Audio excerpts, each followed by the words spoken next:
So I want to talk about shamanism in the Western tradition, and in the West, it's mainly been transmitted through the poets. And shamanism, from one perspective, is ghost work.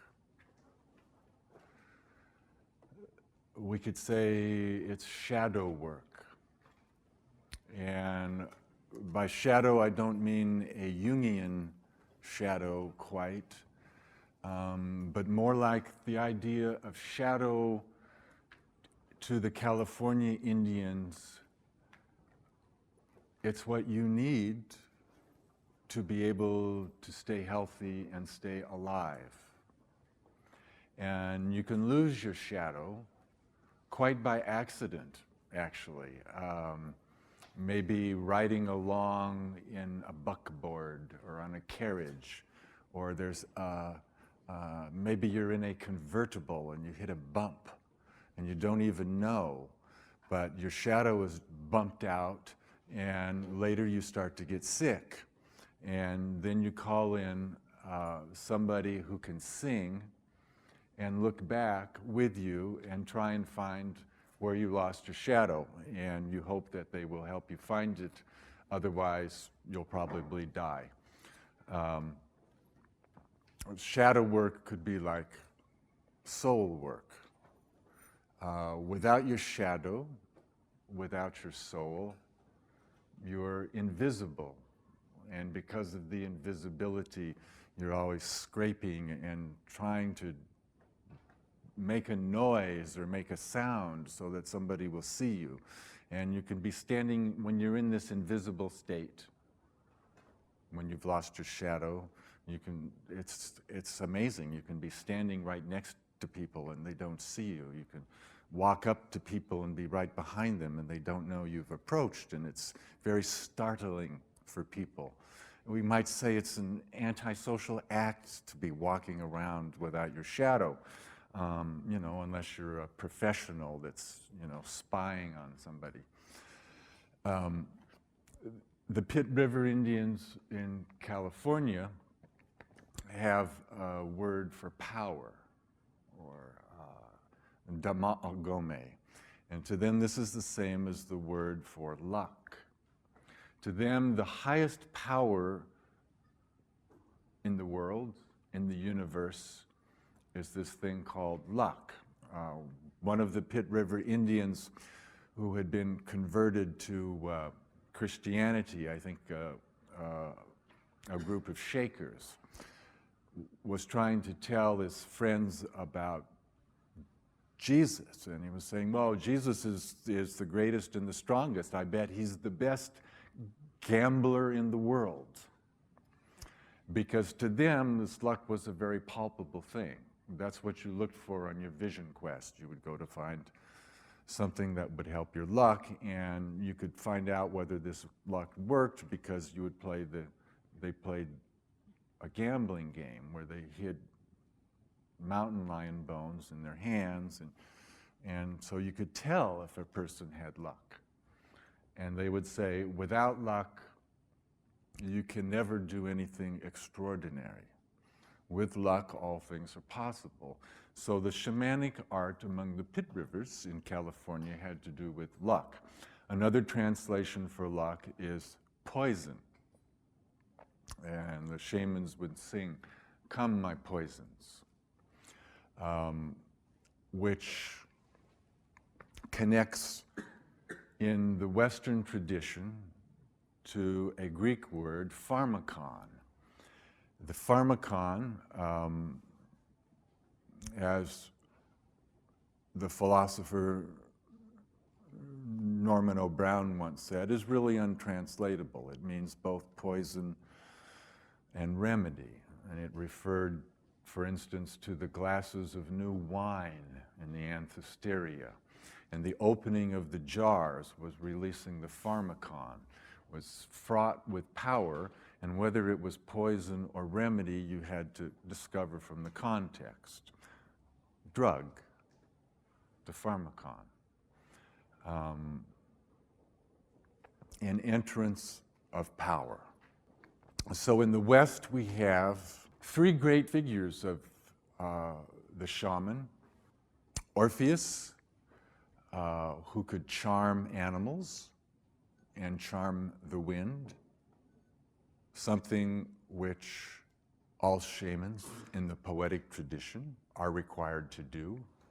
I once joked, in the poetic tradition, if a shaman couldn't change the weather or charm wild animals, he wasn't worth his rattle. And the Inuit shamans in Greenland back this up. They have charms for calming the winds. Maybe you're out in your kayak and a storm is springing up and you need a little extra time to get back. You need a wind song, something that the wind likes to hear so that you can get back. Sucking out darts is child's play. So Orpheus could charm the winds, charm wild animals, and knew how to visit the land of the dead. That's something else that's part of the ghost work, is dealing with the spirits. And maybe they're spirits of the departed. Maybe they are spirits of wild animals. They could be spirits of those, I think, who are not born yet. Why not visit them and, establish diplomatic relations? And we see the image of soul retrieval in the Orpheus story. Though in his case, we love tragedy, it was unsuccessful. Socrates said that writing was a pharmacon, though it clearly had great magical power, that you could read off somebody's speech verbatim. It had a poisonous side also, in that it neglected the art of memory and of interpretation. So the pharmacon, the shamanic power, always has these two sides to it. And we find the etymology of the word drug in many languages has this double-edged quality. You get it in Chinese and Japanese, where the ideogram for Mara is involved. Mara, the evil one, the tempter spirit, mixed with illusion and vision.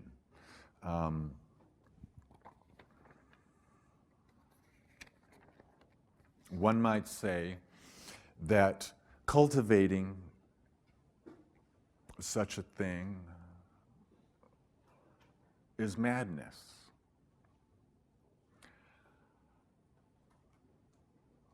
We have, fortunately, again, Socrates to fall back on, who said that our greatest gifts come to us through madness, as long as it is inspired by the gods. And he listed 4 kinds of divine madness. And we could say the path of the shaman in our tradition could be called the holy madness. Certainly a mad pursuit, but with some hope that in getting beyond what we think, we can find out what the world is trying to tell us.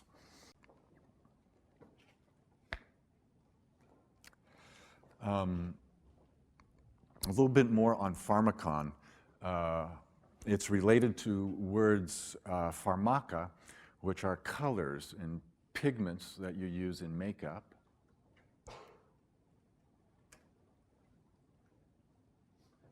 That's an object of power. And a word called pharmakos, which is the scapegoat.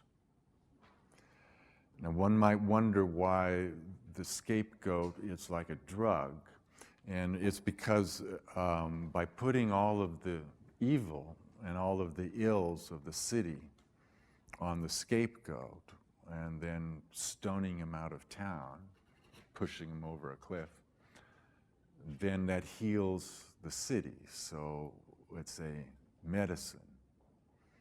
And to just why it is that the word for drug and the word for scapegoat are etymologically linked, that's kind of the work that poetic shamans like to do.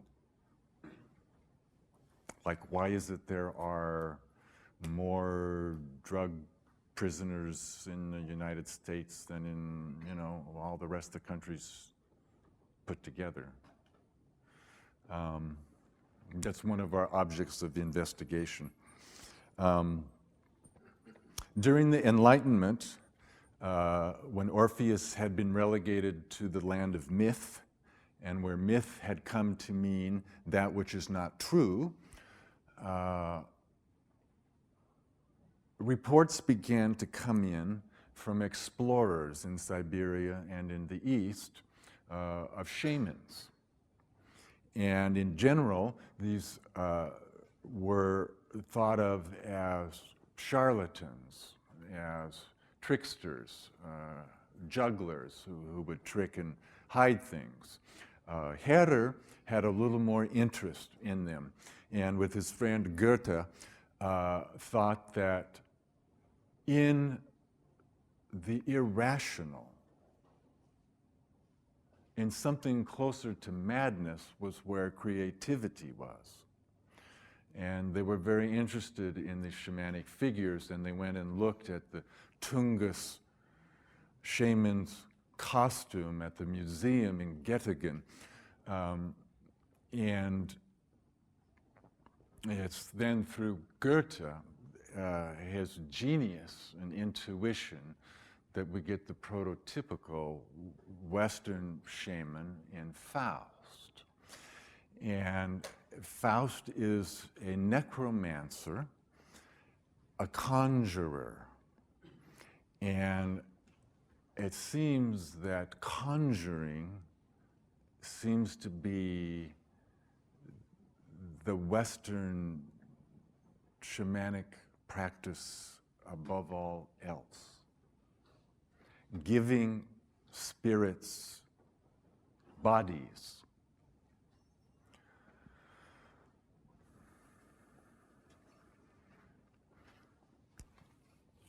Let me explain what I mean.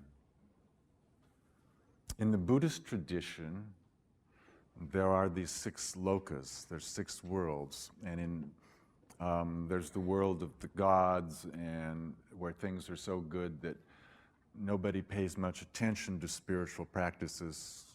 Why should you when you have a hot tub? And then there's the world of the asuras, and those are, there's always a war on the border between the devas and the asuras, because the asuras are trying to get what the devas have. That's the land of the heroes and the strivers. And then there's the human realm, which, though it's filled with suffering and woe, is a good place to be, because there you can meet the Buddha. And then there's the world of animals, where you just act by impulse, without reflection.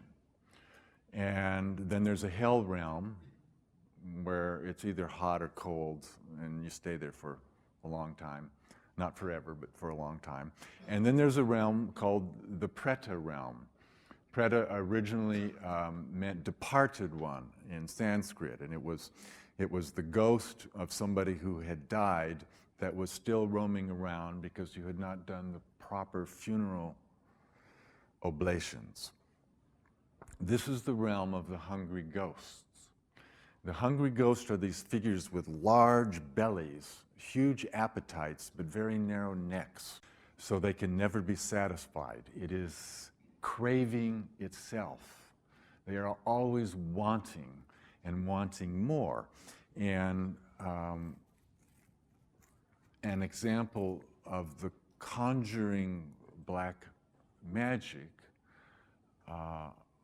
that sounds like a corporation, which has now been given a body and the rights of citizens. In the United States, corporations are protected under the Bill of Rights as if they were people.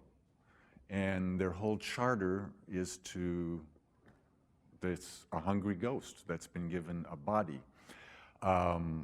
This is what in older times they would say is black magic. It's conjuring.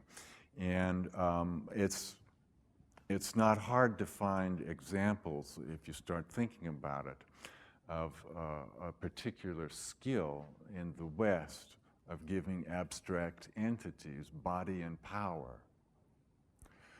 From a shamanic perspective, we can look at that as black magic and conjuring.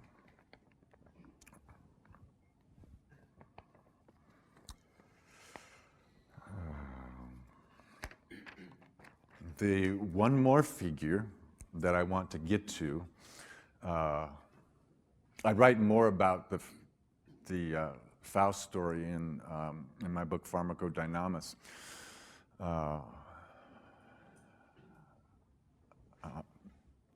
And the Walpurgis Night, but I'm kind of straying here. It's worth noting, though, that Faust, with his powers, tries to do good works, and there's something in the spiritual dynamics of necromancy, of conjuring, where that doesn't quite work. He tries to do land reclamation, and yet in order to do so, he has to drive Baucis and Philemon out of their home. In the mythopoetic tradition,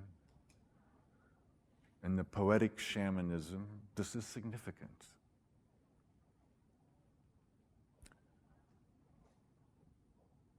With conjuring power, using conjured spirits, trying to do good work with them is going to backfire. The other figure, where I've been headed, is our collective mother, Eve. And what I want to show Eve as our first curandera, and try and think of Maria Sabina on the one hand and Eve on the other.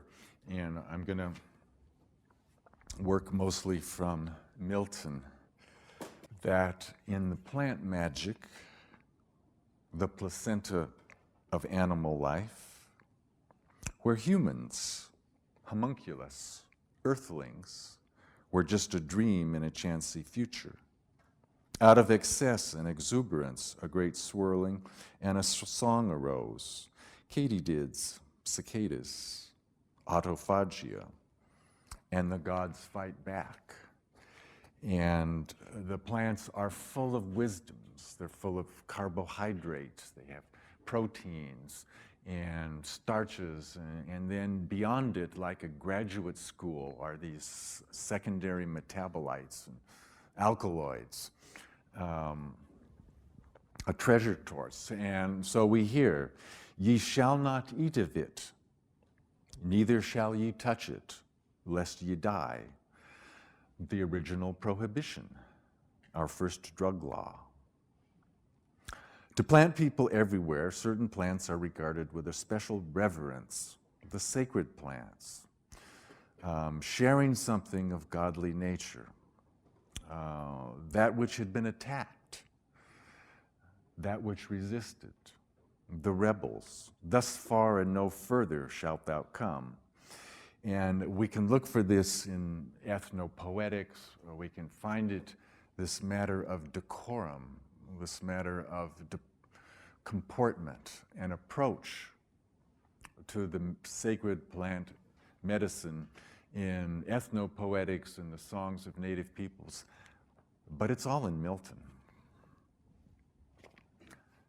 O sacred, wise, and wisdom-giving plant, mother of science, now I feel thy power within me clear, not only to discern things in their causes, but to trace the ways of highest agents, deemed however wise. And there was a great taming. The tannins were leached out. Women's work, washing out the cyanide, learning how to work with the poisons, keeping the circle together. And a specialty with those plants that had a voice.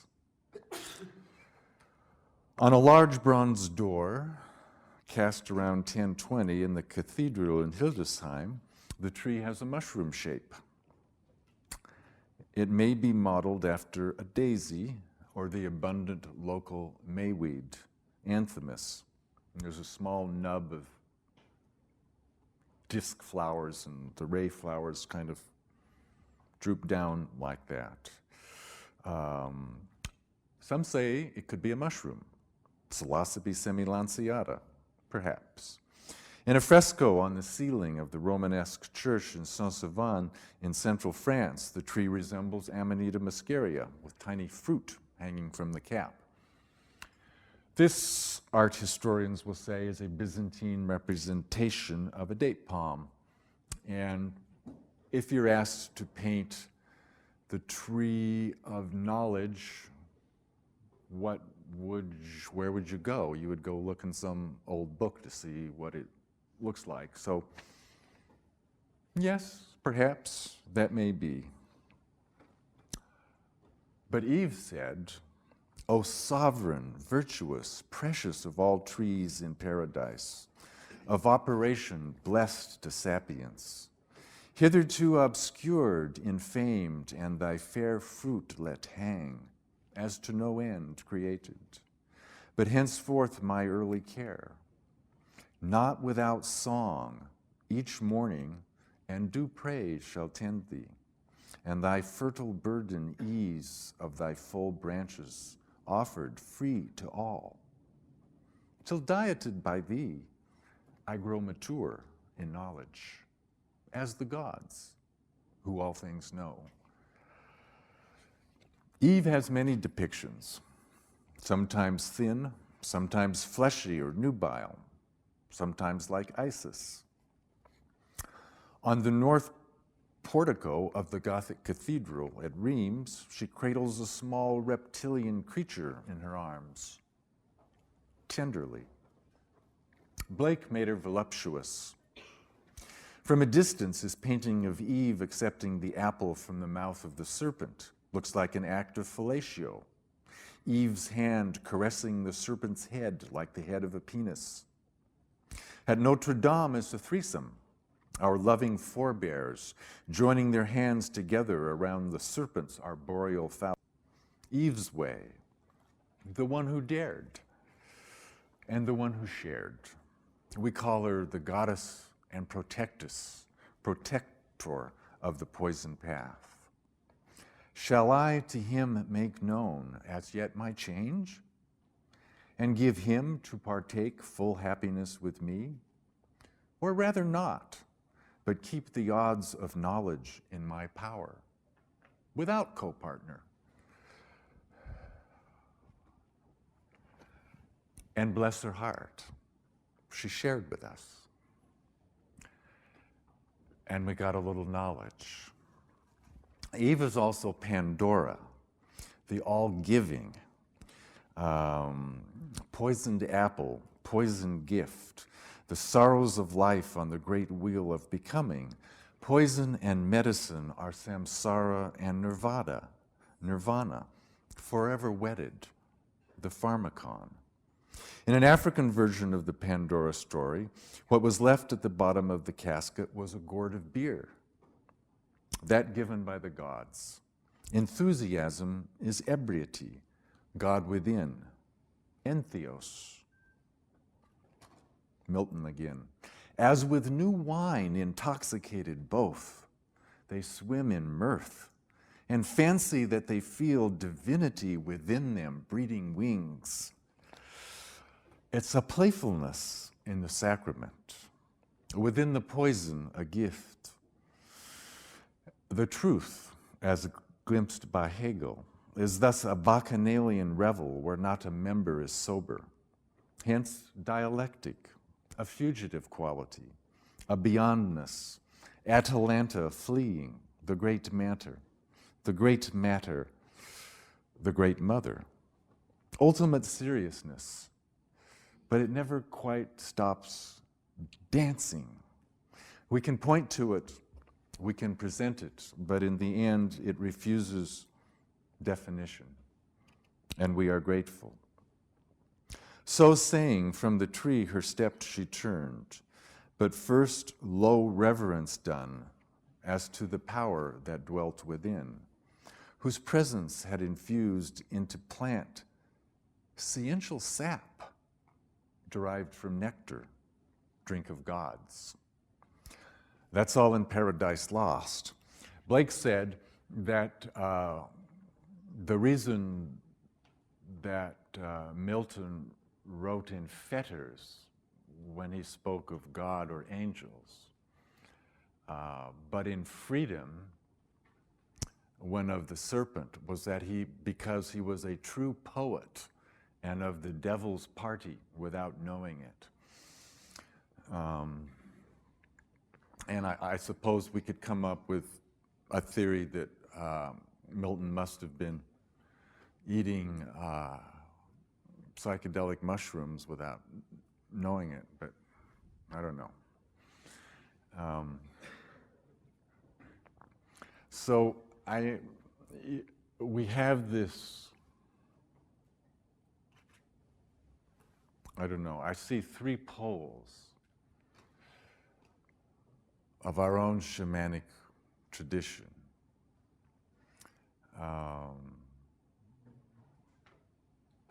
Orpheus, singing to animals, singing to the winds.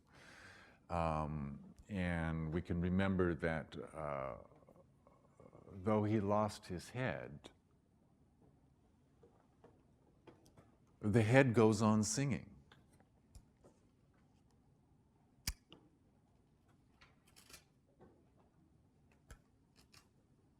Maria Sabina, as she approached her plants, so much like the verse in Milton, on my knees I approach you.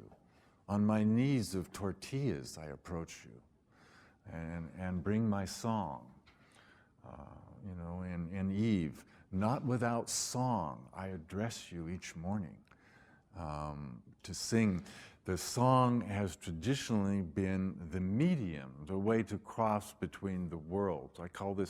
Been calling this dimensional smuggling, which is how to get a message across and a message back. And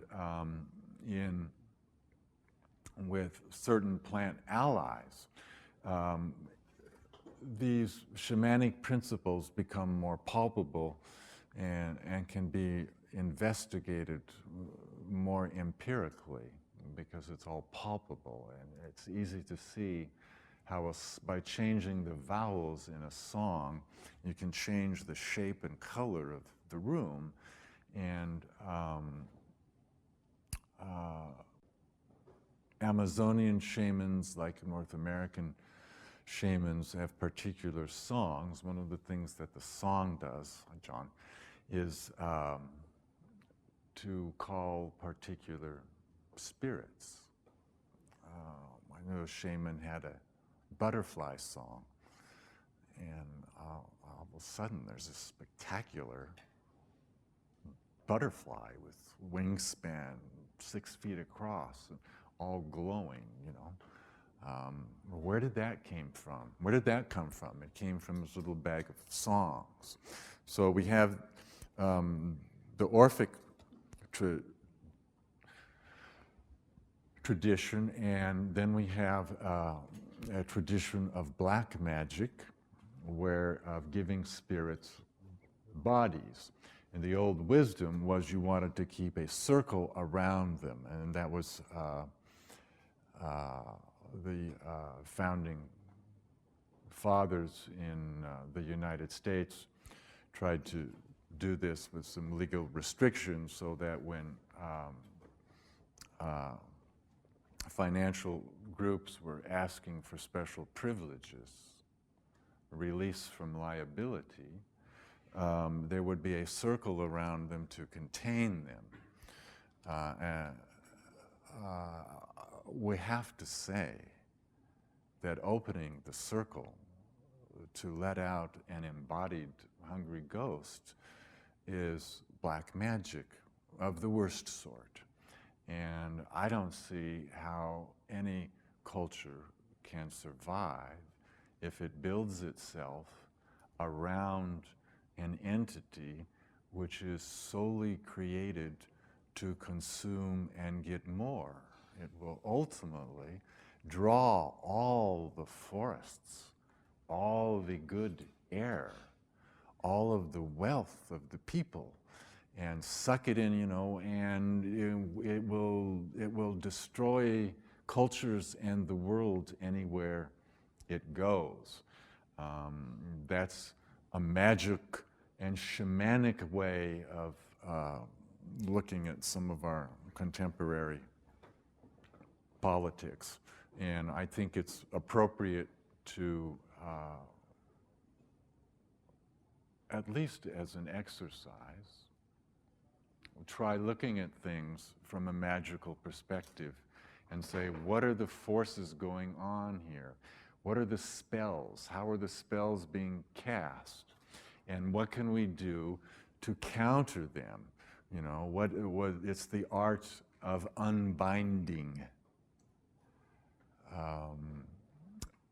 We could say that the whole world is a spell, a consensus reality of what everybody thinks, the way things have to be, or what's impossible, what cannot be. Oh, that could never be done. It's against human nature, or that's not what reality is. So shamanically, the first thing to do is to free the imagination. And if you can find allies to help you do that, by God, we certainly need it. The magical state of the world is quite dire, as a matter of fact.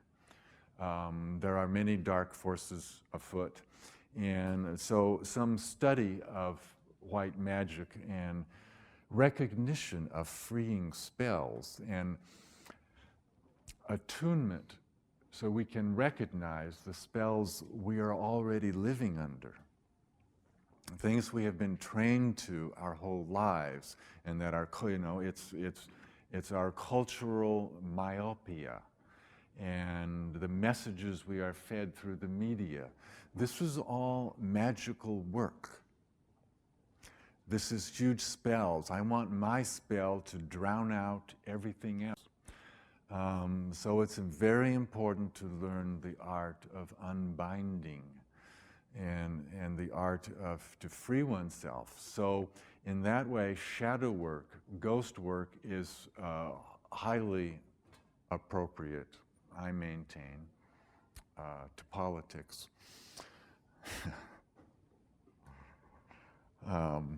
And we recognize in Eve, in the path of Eve, which I guess is heresy, but there is an older tradition which recognizes that that's not so. And clearly, our poet, John Milton, in spite of himself, his poetic muse was able to lift him beyond himself and beyond his century to give some image of true relationship to magic plant.